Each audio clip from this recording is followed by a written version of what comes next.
Today's story is about a farmer boy who falls madly in love with a girl for whom men are willing to risk everything just for one night. Anyone who gets to spend a night with her considers himself the luckiest man alive. But one day, this farmer boy does the unthinkable. He brings her home. And from that moment on, their story takes unexpected twists and turns that will leave you speechless. So hello, friends. Today's story begins in the year 1850 in a small town called Rockies, California. Here lives a breathtakingly beautiful woman named Angel, but she's not just any woman. Men don't simply choose to be with her. They are chosen through a lottery to spend a night with her. Whoever wins the lottery feels as if he has won the ultimate prize. But behind Angel's beauty lies a life of helplessness and pain. She often finds herself lost in memories of her childhood, a time when she lived with her mother, Nina. She was happy back then, especially on the day when her father, Alex, was supposed to meet her for the first time. But when Alex arrived, he barely even acknowledged her. Instead, he coldly ordered her out of the room and turned to Nina, saying, "You may live in my house, but I never married you, and I never will. I told you I didn't want this child. She is illegitimate." Hearing this, Nina's anger exploded, but Alex, equally furious, beat her mercilessly before storming out. Outside the room, little Angel had heard everything. Watching her father's cruelty shattered her, and she broke down in tears. Her mother later comforted her, whispering, "None of this is your fault. You are the one person I love most in this world." Days passed, and then one day a letter arrived from Alex, a letter that crushed whatever hope Nina had left. "I've closed all doors for you. I've sold the house. I never want to see you again." With no home and no hope, Nina took Angel and left. Desperate for survival, she decided to sell her jewelry to a jeweler named John. But John, after inspecting the pieces, smirked and said, "These jewels are fake. They're worthless. But you are priceless. Work for me, and I'll give you money and a place to stay." Helpless, Nina agreed. But before putting her to work, John took advantage of her, making her his own, before sending her off to earn money for both of them. Days turned into weeks, and before long, Nina fell gravely ill. Within a short time, she passed away, leaving Angel alone in the world. Angel wept bitterly, but she had no choice. She had to survive. And so began her journey from being a helpless girl to becoming the most desired woman in town, back to the present. Now we meet Michael, a simple farmer who works tirelessly on his land. He is a kind-hearted, religious man who visits the church every day. But today, his prayers are different. He asks God for a life partner, someone who will love him truly and stand by his side forever. That very evening, Michael goes into town to sell his goods. And that's when he sees her, Angel. Angel asks Michael, "How can I make you happy?" He replies, "I didn't come here like the others. I don't want what they want. I just want to talk. I'm a farmer and I work on my land." Then, out of nowhere, Michael does something unexpected. He proposes to Angel. But instead of being touched, Angel bursts into laughter and says, "This is the 5th proposal I've received this week. So many men come here, sweet-talking me with their promises. You're no different." Michael's time runs out, and Angel coldly asks him to leave. But the next day, Michael returns, this time paying double to see her again. Looking into her eyes, he says, "I fell in love with you the moment I saw you. I don't want just one night, I want a lifetime with you. Come with me and let's get married. We'll build a life together." Angel smirks and dismisses him. "You're wasting your time and money, Michael. Take what you paid for and leave. I will never be yours. Not now, not ever." Once again, Michael's time is up. The bodyguard arrives and forces him out. Later, Michael's friend warns him, "Angel is not the right girl for you. Walk away before you get hurt." But Michael refuses. "I have to try one more time." That evening, he goes back to see Angel. This time, he speaks from his heart. "I don't understand. Why do you choose to live in this hell? Don't you feel anything for me? Or is there no love left in your heart at all?" Michael gently kisses her and whispers, "Do you still feel nothing?" Angel stares at him, emotionless. I don't love you, Michael, and I will never marry you. You're just a simple farmer, nothing more." Her words cut deep. Without another word, Michael walks away. The story now flashes back to Angel's childhood, back to the day her mother died. After her mother's passing, the jeweler John took her away to another city, planning to sell her. When they arrived, a girl named Sally, who worked there, begged John, "Please don't bring this girl here. This place isn't meant for her." But John didn't listen. He took Angel straight to the boss's room. Soon, the boss, Duke, entered. John smirked and said, "She's yours. Pay me my price." Duke, without hesitation, signaled his men. They killed John on the spot. Angel gasped in horror, but Duke simply smirked. "From now on, you work for me." Terrified, Angel had no choice but to obey. Over the years, Duke forced her into the business. Fear turned into numbness. One day, a man arrived. A man who had no idea Angel was his own daughter. It was Alex. As soon as Angel was alone with him, she revealed the truth. "I am your daughter, Alex." Alex was shaken. It was because of him that her life had turned into this nightmare. Overcome with guilt, he took his own life. That night, Sally secretly helped Angel escape. She gave her some money and told her to run far away. But when Duke found out, his rage knew no bounds. He had Sally murdered. Meanwhile, Angel boarded a ship, leaving the city behind. There were other girls on the ship as well, but instead of helping her, they beat her unconscious and stole all her money. When Angel finally reached the town of Rockies, she had nothing left. That's when a woman named Duchess took her in, only to force her into the same business once again. Angel's body grows weaker. When her friend asks what's wrong, she confesses, "I can't stop thinking about Michael." That's when she makes a decision. She's going to leave this life behind. She had saved all her money with Duchess, so she goes to her and demands it back. But Duchess laughs. "And where will you go? I give you food, clothes, a roof over your head. What will you find out there?" Angel doesn't care. "Give me my money. I'm leaving." Duchess's expression darkens. "You're not getting a single coin." Angel's anger explodes. She yells at Duchess, but before she can fight back, Duchess calls her men. "Teach her a lesson." The men drag Angel away and beat her mercilessly. That night, Michael has a terrifying dream. Angel is in danger. The next morning, he rushes to find her. What he sees fills him with rage. Angel lying on the ground, bruised and broken. He storms into Duchess's place. "I'm taking her with me." Duchess sneers. "She owes me a debt. She's not leaving until it's paid." Without hesitation, Michael throws down 3 times the amount of her debt. Then he kneels before Angel, holding out his mother's ring. "Angel, will you marry me?" For the first time, tears fill Angel's eyes. She whispers, "Yes." Michael takes Angel to his farm. After all the pain and suffering, her body is still weak. She looks at him and says, "You gave Duchess so much money just for me." Michael smiles. "Don't worry about the money. I just wanted to get you out of that place." But Angel removes the ring he gave her and hands it back.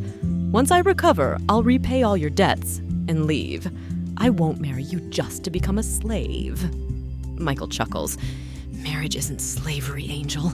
3 weeks pass, and Angel finally regains her strength. One night, as Michael checks on her, Angel calls him closer and whispers, "It's time for me to repay my debt." She moves closer, inviting him to be intimate with her, but Michael steps back. "I didn't save you for this. I want you to feel for me the way I feel for you. Until then, I won't come close to you." They talk for hours.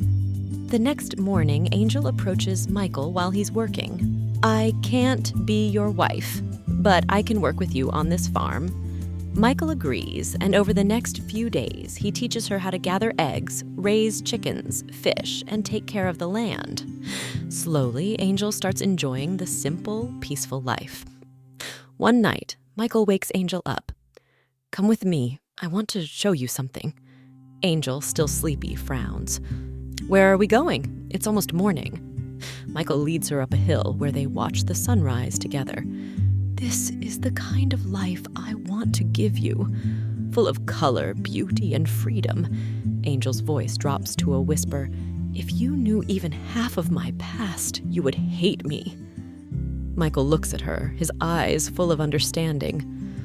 That wasn't the life you chose, but now you can choose the life you want. Angel sighs. I don't even know why I'm here. You call me your wife, but you never come close to me. Michael smiles. I was just waiting for you to feel the same way I do. Their lips meet in a deep, passionate kiss. That night, when they return home, Michael and Angel finally become one. They share a night of love, happiness, and warmth. The next day, Paul returns from the city. He and Michael greet each other after a long time. Michael excitedly tells him, I got married. But when Paul meets Angel, he recognizes her instantly. He says nothing, but later, when he gets a chance to talk to her alone, his voice turns cold. I know exactly who you are. I know what kind of woman you've been. Angel stands her ground. Michael chose me, knowing everything. You need to accept that. But Paul refuses. He goes to Michael and warns him. She's not the woman you think she is. She doesn't deserve you. Michael's anger flares. He punches Paul. If you think of me as a brother, then you need to treat Angel as a sister. She's my wife now. After calming down, Michael apologizes and suggests, why don't you go to the city and start a new business? Start fresh, just like Angel is trying to. Later, Michael tells Angel, Paul is leaving for the city tomorrow. He won't be a problem anymore. Then he looks into her eyes. I want to spend my whole life with you. I want us to have children and build a happy family together. Angel freezes. She can't be a mother. And Michael doesn't know. Angel fully immerses herself in farm work. She has even learned how to fish. Deep inside, she has started to understand Michael's love, but she still considers herself unworthy of him. The weight of her past haunts her. Michael knows nothing about her darkest truths. One day, while traveling on a deserted road, Michael and Angel come across a struggling family. The mother, Elizabeth, is pregnant, and they have no place to stay. Michael and Angel bring them to the farm, offering them food and shelter. Elizabeth has a daughter, Miriam, who quickly befriends Angel. How did you and Michael meet? Miriam asks innocently. Angel doesn't lie. She tells Miriam everything about her past and how she met Michael. The two women bond over time, becoming close friends. Days turn into weeks, and finally, Elizabeth gives birth to a baby boy. The entire farm celebrates the new life. Michael and Miriam spend a lot of time taking care of the baby, and seeing them together, Angel starts to believe that they would make a perfect couple. That night, Miriam's father announces that he has purchased land from Paul and that their family will be settling in the area permanently. The next day, while working in the fields, Angel hesitantly says, Miriam is a wonderful girl. You two would make a beautiful couple. Michael immediately stops what he's doing and turns to her. I only love you, Angel. No one can ever take your place. Overwhelmed by his love, Angel finally confesses the truth. Duke forced a doctor to perform surgery on me. I can never be a mother. Michael's expression softens. That doesn't change a thing. I love you, no matter what. And we should never lose hope. Miracles can happen. But Angel has already convinced herself that she is broken beyond repair. That evening, during dinner, Angel suddenly says, take me to the place where we watched the sunrise. Michael agrees, and together they watch the sunset from the same hill. Wanting to make the moment unforgettable, they share an intimate night under the stars. The next morning, before anyone wakes up, Angel writes a letter to Miriam. She places Michael's ring inside the envelope and quietly leaves with a man traveling to the city. When Miriam finds the letter, she rushes to Michael, her hands trembling. She left. She thinks you and I should be together. Michael's face hardens. I gave her everything, showed her my love, but now it's her decision. If she truly wants to return, she will. Angel arrives in the city and finds a small hotel. She approaches the owner and says, I can work as a cook, but I need a place to stay. The owner agrees, and Angel begins her new life. But on the very first night, one of Duke's men spots her. That night, the hotel is mysteriously set on fire. By morning, everything is in ashes. As Angel helps clear the burnt wreckage, a familiar voice sends chills down her spine. Duke, The man who stole her childhood. The man who murdered John and took her captive. Angel's heart pounds as he steps closer. "Come with me, Angel," he commands. She glares at him. "You can't force me anymore." Duke smirks. "Last night, that fire. That was me. If you refuse, I'll make sure the hotel owner is next." Angel clenches her fists. She has no choice. She goes with Duke, but when she arrives at his hideout, what she sees makes her blood run cold. 2 little girls. Duke has started enslaving children, just like he did with her. Fury burns in Angel's eyes as she spits. "You couldn't handle grown women, so now you prey on little girls." Duke simply smirks. Angel knows she has to escape. Angel clenches her fists. She feels helpless, but for the first time in her life, she prays. "God, if you are real, then help me, not for myself, but for those little girls." Duke drags her onto a stage, standing before a crowd. He wants to parade her as a trophy. But instead, Angel speaks. "This man is a monster." Her voice trembles, but she pushes through. "He enslaves innocent girls. He did it to me, and he's doing it to others." Gasps fill the air. The crowd murmurs, unsure what to believe. Duke laughs coldly. "She's lying! Don't listen to her!" He yanks her off the stage and forces her into a room, fury burning in his eyes. "You'll regret this," he growls, raising his hand to strike her.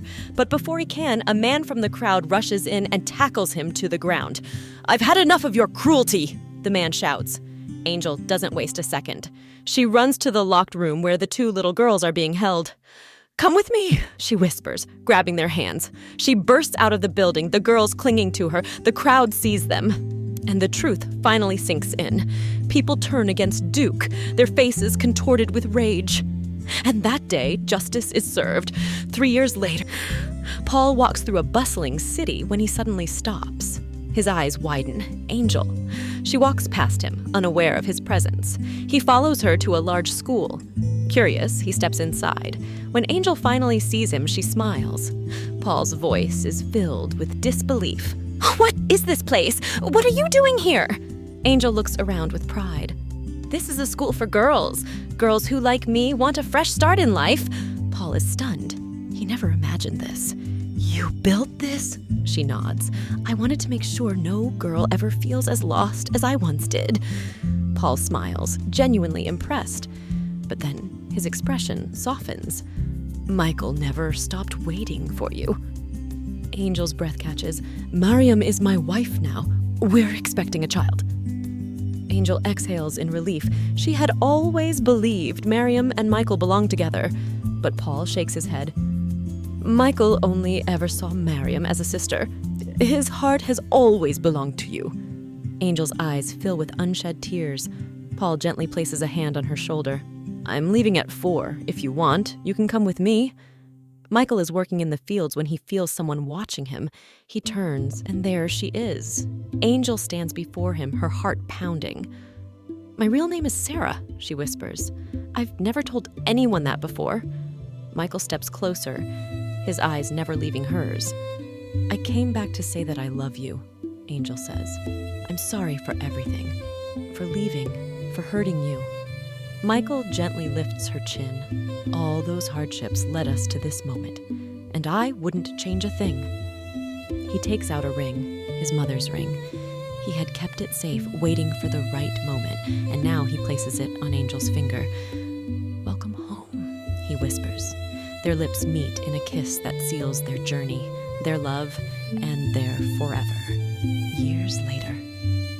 Michael sits by the river, fishing. Angel. She smiles. And this time she's not alone. A little boy clutches her hand, and she is pregnant. Michael's heart swells with joy. Angel was healed. Their love had defied all odds, and as they stand there watching the river flow, they know their story has just begun. The movie wraps up here, so if you enjoyed it, give it a like and comment. Keep coming back for more videos, and don't forget to subscribe and hit that bell icon.